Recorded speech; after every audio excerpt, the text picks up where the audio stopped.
Hey everyone, welcome to Financial Revelations. I am David Szafranski, your host. Also, we're subtitling this The Sin of Retirement because we want to talk about The Sin of Retirement, the book. We're coming out with a workbook, an app for Sin of Retirement. So it's going to be some exciting times in the future here.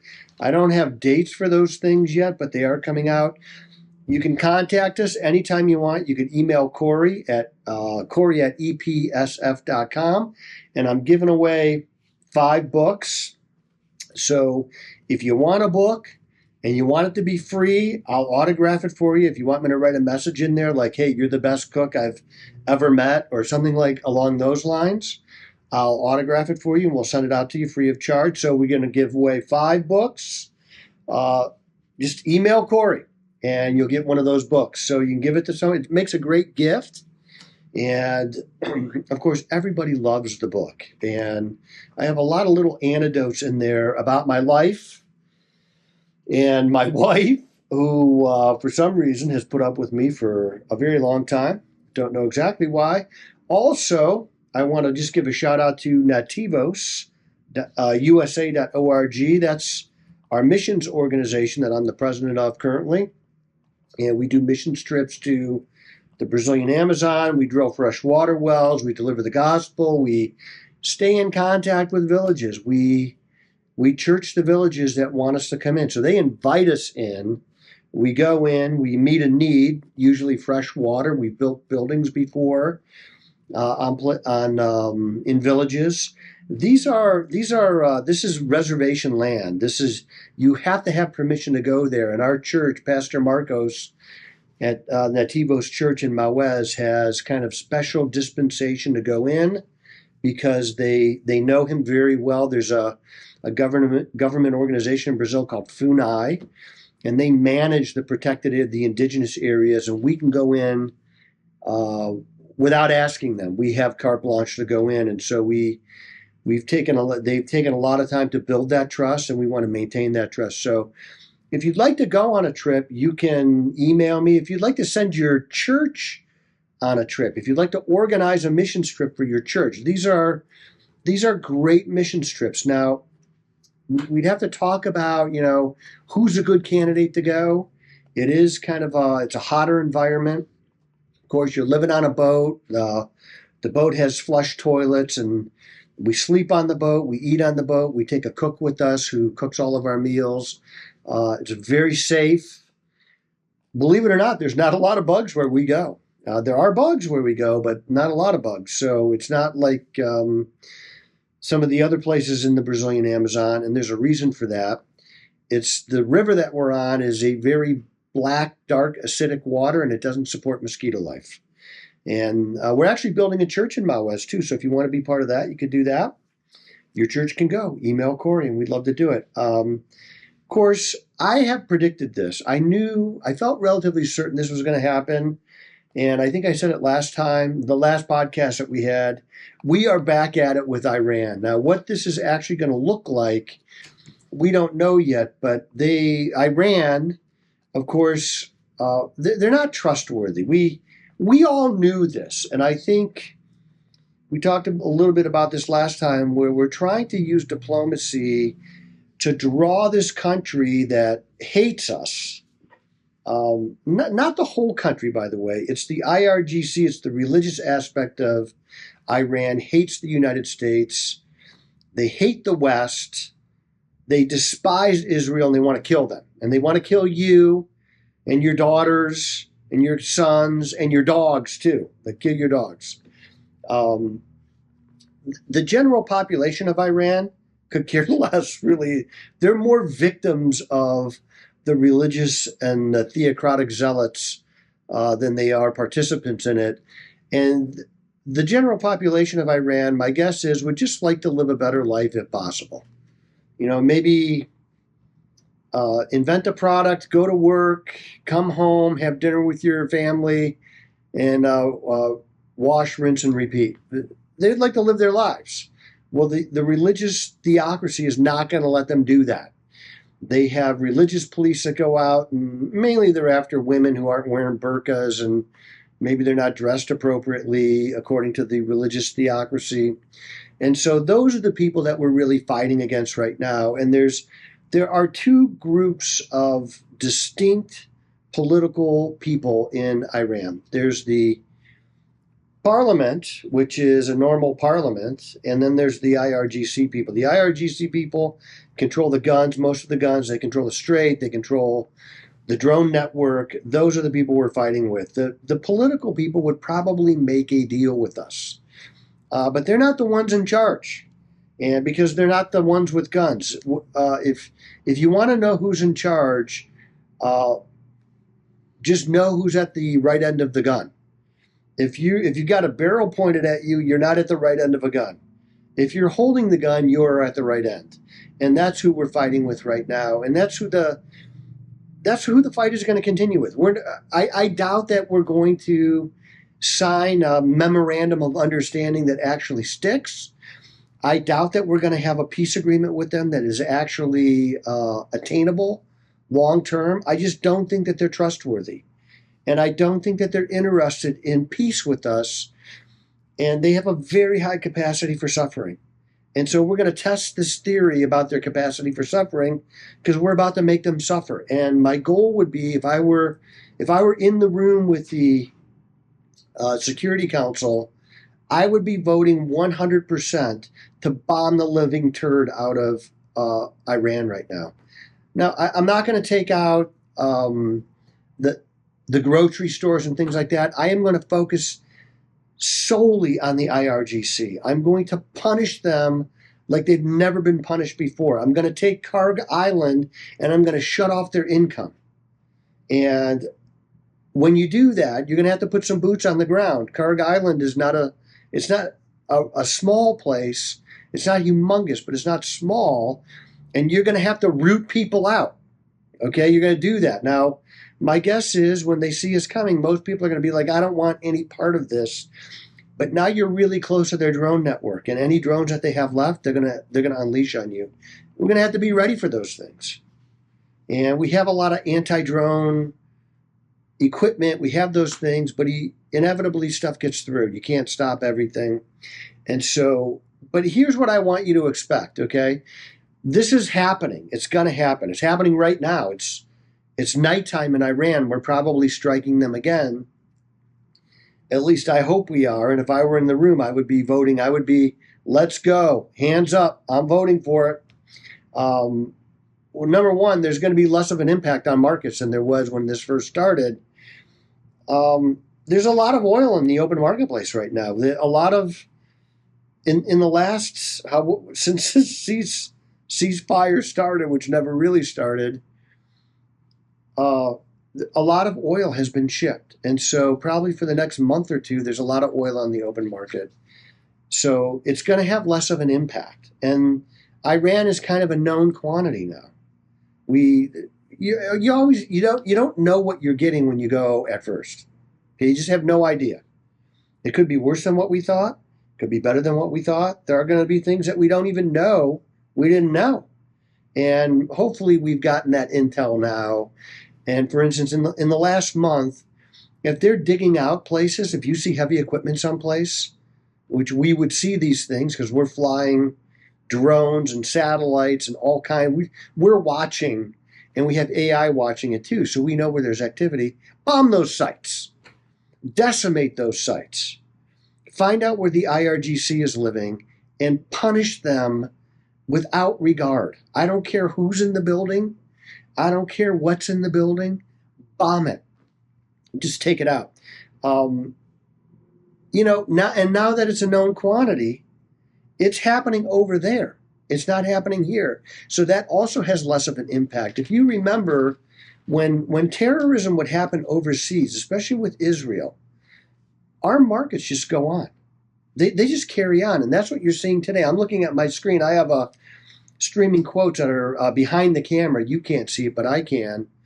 And virtually everything is green. Now, there are some stocks that are down today, but there's stocks that are down every day. So I wouldn't let that really affect you. I think it's going to be far less of an impact on our markets now And the number three reason why it's going to have less of an impact is because the Democratic hopes of a midterm route are imploding. And it started with, it didn't start with the nipple Nazi, Graham Plattner out of Maine, but the nipple Nazi is out. Of course, he had a tattoo, a Nazi tattoo, not just a Nazi tattoo. I don't know, you may not have heard of this. I have to realize, not everybody follows the news like I do. But so this guy is running for the Senate in Maine. The Democrats handpicked him. They all supported him. They knew that he had problematic behavior with women. They knew that he had problematic behavior with sexting while he was married. They knew that there was an allegation of sexual assault, but they took him anyway. They knew that he had a tattoo, a Nazi tattoo, but not just any Nazi tattoo. Not just any Nazi tattoo. The nipple Nazi had a tattoo that the prison guards at Auschwitz had. He had it covered up. He said, well, I didn't know what it was. I'll let you choose to believe or not believe that. Tattoos are a pretty big commitment. If you were to survey my shirtless torso, you would notice I have no tattoos. I'm not ready for that commitment. Maybe one day. I think I might have passed that fad. When I was younger, nobody had tattoos. Well, bikers had tattoos. Now everybody's got a tattoo. My mom has a tattoo, probably. I don't know. I'll have to ask her. It's probably a butterfly someplace. But there's socialists and communists getting voted in for the Democrats. Somebody called me and said, this is horrible. I just can't. I said, no, this is great. This is wonderful. This is wonderful news if you're a free market conservative to see communists running in the Democrat Party. Why? Because we're going to run against this. And this is real.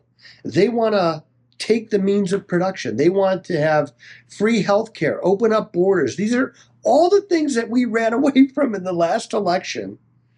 You know, it was really disturbing to see. If you remember, there was like caravans of people coming from South and Central America just marching up through Mexico and coming into the United States, and they would let them. At one point, the Biden administration was fighting with the state of Texas, who had razor wired the border. They came in with forklifts and lifted the razor wires so illegal immigrants could get in. The Biden administration sent planes to pick up illegal immigrants and bring them here. Who would do these things? And why would they do it? That's what these people want. That's what they want to go back to. And of course, this is what we're going to run against. These people, their ideology. Communism and socialism is somewhat in vogue right now, but as you remember the sign, I could still see the sign of a guy holding up. It's older. It's like from the 60s. It says, the only good commie is a dead commie. Now, I don't want to espouse violence. We don't need to do that. We're just going to vote them out. It's the left that espouses violence because they have no good ideas and they have no recourse to enforce them. So the only recourse that they have is violence. And you see this against ICE agents. And, you could say, well, I don't like the way that they enforced ICE when we have plenty of people that we could go after that are criminals, and they're kind of going after everybody. I would go after criminals first. I would focus totally on criminals. But this communism stuff and socialism stuff that's kind of rampant right now, that's going to really implode the Democrats in the midterms. And I just want to, in fact, let's talk about some of the common forms of current communism. It comes in all kinds of different names. For instance, it's the American Federation of Teachers. Randy Weingarten. Have you ever heard her speak? She cannot talk without screaming. One of the most annoying people in the world. The National Education Association. Most states allow you to opt out of being part of the union, but you still get the benefits that they negotiate. So I like that. Socialists in general are actually just communists in a different clothing. And the thing about socialism is they promise all kinds of stuff. If you watch the mayor of New York City, who is a immigrant from Uganda in 2017, telling me how to be an American, I'm not interested. Well, he promises all this stuff, And now they can't do it because it costs money that they don't have. But they take freedoms away to give you this free stuff. And when they can't give it, they don't give you the freedoms back. They're lost. They promise faster buses for free, and they can't deliver that. Now the union is saying, wait a minute, if we have faster buses, this is true, by the way, if they have faster buses, we're going to lose out on a lot of overtime sitting in traffic. That's how these people think. Socialists, another form of communism. LGBTQQIP2SAA. I'm not kidding. That's a real thing. The LGBT2, that community, they're communists. If you're gay, nobody cares anymore. Nobody cares. You don't need to have a parade where you walk around naked. You don't need it. Nobody cares. You do what you want. Canada. So, communists. Environmentalism. It's a way to take private land and turn it into public land. It's a way to co-opt something that you worked for and you owned and have control over it. Europe, most of Europe, is basically socialist / communist. It's cradle to grave stuff. It's free healthcare for everybody. If you go to Italy right now, you would be astonished at what they've done to their population through unmitigated immigration. They have destroyed the job market there. There's so many Italians out of work. And what happens is you create actual xenophobia. You all you got to do is go there. I've seen it with my own eyes. I was there. How much Italians hate immigrants. And because you've allowed them to come in unchecked, unmitigated, unverified, and they just take your jobs. The Democratic Party in general is basically socialist now. And they're afraid of the socialists. So they're inviting them in, not realizing they're about to eat their heads. And of course, the Democratic Socialist, whatever, the DSA, they don't hide it. They are socialists. And several of them unseated prominent Democrats in the New York City area in this last, was an election, it was the primary. They all got primary. California is essentially the People's Republic of California. One of the highest state tax rates. Basically, they would go bankrupt. They built a train to nowhere for billions of dollars. We're watching this happen right in front of our eyes. And they tax the rich people. Now, I understand that we're all going to pay taxes. I paid a lot of taxes last year. I pay a lot of taxes every year. And I understand that's part of living in America. All right, but there's limits to everything. And what happens is, every time somebody gets rich, and we've seen this with Elon Musk, where it's not fair that he's a trillionaire, and we're going to have this, California's about to vote on an unrealized gains tax. So it's a wealth tax. Everything over a certain amount is a 5% tax. And it's unconstitutional, it's un-American, it's communism. It's ESG is another form of communism. It's environmental social governance. There was another one, I can't remember, DEI is another form of communism. It's a way to control. It's a way to take over. It's a way to tell you what to do. It's a way they want equality of outcome, not equality of opportunity. The difference is you get the same opportunity I get to succeed. You choose whether or not to do it. So I choose to succeed. I put in the hard work. I sacrificed. I did all those things, and I'm successful. Well, you didn't do those things. You went out and you hung out with the boys. You drank beer. You did this. You didn't go to school. And now you say, hey, it's not fair that Dave has money. I want what he has. Communism, socialism, all of that stuff is the politic of envy. That's what it is. You got it. I want it. It's not fair. That's what socialism, communism is. And we're not going to let that stand. That's why it's so important that we win the midterms and we put our foot on the neck of this stuff and we crush it. We grind it out.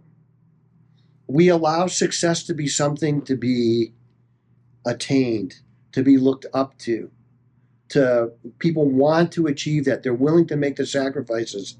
Believe me, I sacrificed to get where I'm at right now. It wasn't easy. And, there was a time where it almost cost me my marriage. And so I had to take a step back. Fortunately, my wife was really smart. And what she had me do, this is true, by the way. I don't tell any untrue stories, and if I do, if it's a joke, I'll tell you. But we were in the process of putting a counselor's kid through PhD school. We were seeing him so much. And the counselor said, David, what are you willing to do to make your marriage be successful? And I said, anything. I'll do anything that it takes. And I was speaking the truth. And my wife said, give me your calendar. Levant said, give me your calendar. Because I'd work every night. I'd work on weekends. And what that did is, one, it honored my wife. Secondly, it forced me to focus on things that were really important. I couldn't take appointments that I wasn't going to make any money from. I couldn't afford to do that. And that's when my career really changed. When I honored my wife, when I honored God by being the man of my family and being home and building into my family, that's when I started to get successful. And it was really because of my wife, because she made me give her, I didn't want to do it at first. I thought, I'm going to go bankrupt. And really, it turned out to be one of the greatest things that I've ever done business-wise. So, gentlemen, I tell you right now, when your wife is asking you for something, and it seems like, oh my gosh, she's just trying to make me go bankrupt, it might be something else. You might want to pay attention. I had to learn that. It wasn't easy. I had people around me that were telling me to do it, but until I did it, I didn't believe it. Now I believe it. Listen, I don't want you to get freaked out about Iran. I don't think it's going to be as bad as what a lot of people are saying. It's a known quantity now. We're going to take them out. I hope Donald Trump walks it out. If you've ever listened to General Jack Keane, he has been in the highest echelons of government, in the military and in the planning phase. He knows what he's talking about. I really trust this guy. He's with me on this. Walk it out. Punish the living tar out of them. Make them submit. Put your foot on their neck and choke them out. That's what we need to do right now. Use every weapon that we have that we feel like we can disclose. Now, we have weapons that we're not using over there because we don't want the Chinese and the Russians to know about them. So maybe we want to hold those back and just punish them. But that's what we need to do. I am David Szafranski, a real American, a true red-blooded patriot, prior service military, and the voice you can trust.